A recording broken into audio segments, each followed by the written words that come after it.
2 Konings 7. Toe sê Elisa, hoor die woord van die Here, so spreek die Here.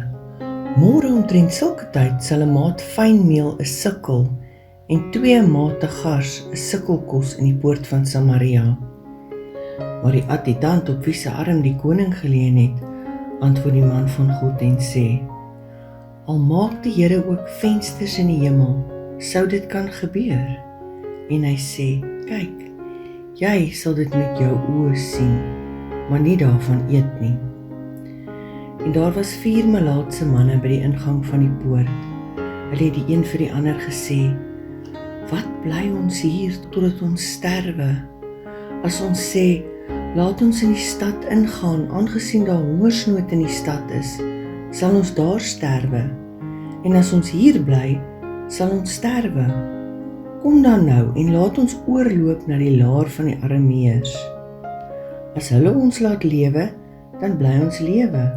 En as hulle ons doodmaak, dan sterwe ons. En hulle het klaargemaak in die aandskemer om in die laar van die Arameërs in te gaan. Maar toe hulle aan die buitekant van die laar van die Arameërs kom, was daar niemand nie. Want die Here het die leer van die Arameërs 'n gedruis van waans en 'n gedruis van perde, 'n gedruis van 'n groot leermag laat hoor, sodat hulle die een vir die ander gesê het, kyk, die koning van Israel het die konings van die Hettiete en die konings van die Egiptenaars teen ons gehuur om ons te oorval. Daarom het hulle in die skemer klaargemaak en gevlug. Maar hulle tente en perde en esels, die laar soos dit was, in die steek gelaat, en hulle het vir hulle lewe gevlug. En toe daardie malaatse manne by die kant van die laar kom, het hulle een tent binne gegaan en geëet en gedrink, en daar silwer en goud en klere uit weggeneem en dit gaan begrawe. Daarna het hulle teruggekom en 'n ander tent binne gegaan en ook daaruit weggeneem en dit gaan begrawe. Toe sê hulle die een vir die ander, ons doen nie reg nie. Hierdie dag is 'n dag van goeie boodskap en ons bly stil.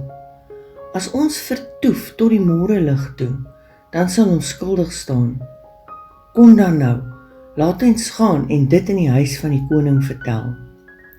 En hulle het gekom en na die poortwagters van die stad geroep en aan hulle berig gebring en gesê, ons het by die laar van die Arameërs gekom, maar kyk, daar was niemand en geen mense stem nie, maar net vasgemaakte perde en vasgemaakte esels en tente, net soos dit was.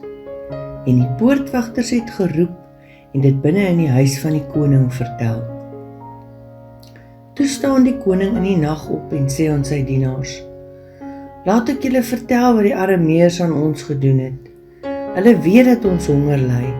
Daarom het hulle uit die laar getrek om hulle in die veld weg te steek en gesê, as hulle uit die stad uittrek, sal ons hulle lewendig vang en in die stad inkom. Maar een van sy dienaars antwoord en sê, laat hulle dan tog 5 van die perde wat hier oorgebly het neem. Kyk, hulle is soos die hele menigte van Israel wat hier oor is. Kyk, hulle is soos die hele menigte van Israel wat omgekom het. Laat ons die dan stuur en sien. Hulle neem toe 2 strydwaans met perde en die koning het agter die leer van die Arameërs aangestuur en gesê, gaan kyk. En hulle het agter hulle aangegaan tot by die Jordaan en kyk, die hele pad was vol klere en voorwerpe wat die Arameërs in hulle oorhaastige vlug weggegooi het. Daarop draai die boodskappers om en deel dit aan die koning mee.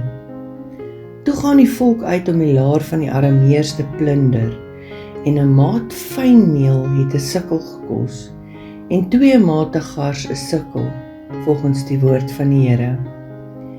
En die koning het die adjutant op wie se arm hy geleun het, oor die poort aangestel, maar die volk het hom in die poort vertrap, sodat hy gesterf het volgens die woord van die man van God, deur hom uitgespreek, toe die koning na hom afgekom het.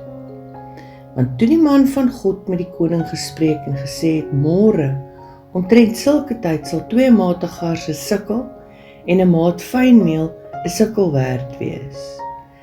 In die poort van Samaria het die adjudant die man van God geantwoord en gesê: Al maak die Here ook vensters in die hemel, sou so iets kan gebeur?